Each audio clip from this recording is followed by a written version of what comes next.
7 o'clock, we got Charlotte, which went 5-7 last year, traveling to Florida Atlantic, which went 5-7 last year. Florida Atlantic favored by 7 on CBS Sports Network. And this has the possibility of being a really, really good football game. It really does. Charlotte and Florida Atlantic are both teams coming off a little bit of disappointing seasons, very close to bowl games. Both these teams didn't quite make it. That's definitely going to be something on their mind heading into this year. Chris Reynolds, the quarterback for the 49ers, went 216 of 338, threw for 2,680 yards, had 26 touchdowns and 9 interceptions, and had a 63.9% completion percentage.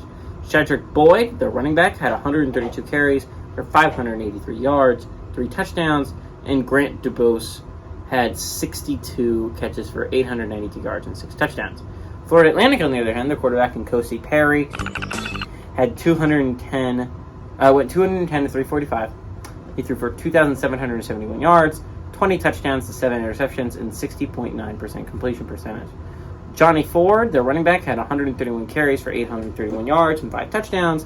And LeJohntay Waster, I hardly know her, had 65 catches for 702 yards and 4 touchdowns. I know what you're thinking. These teams are both in Conference USA. You are, in fact, right. They both are in Conference USA. It's very perceptive of you. They must have played each other before. In fact, they have. They've played each other 7 times.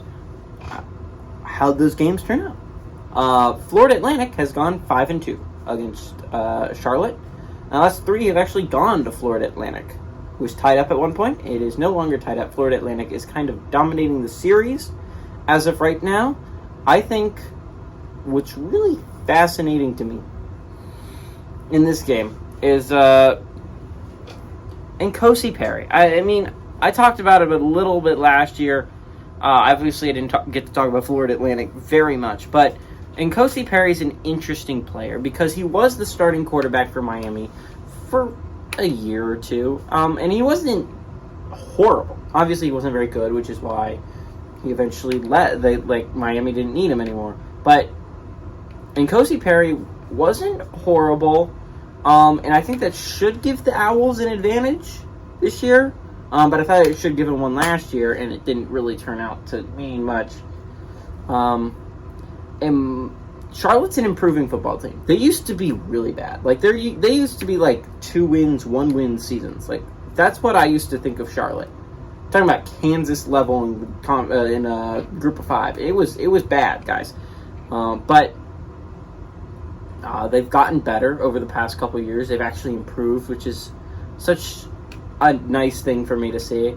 I'd like Charlotte to win, but I'm going to go close game. Florida Atlantic comes out on top.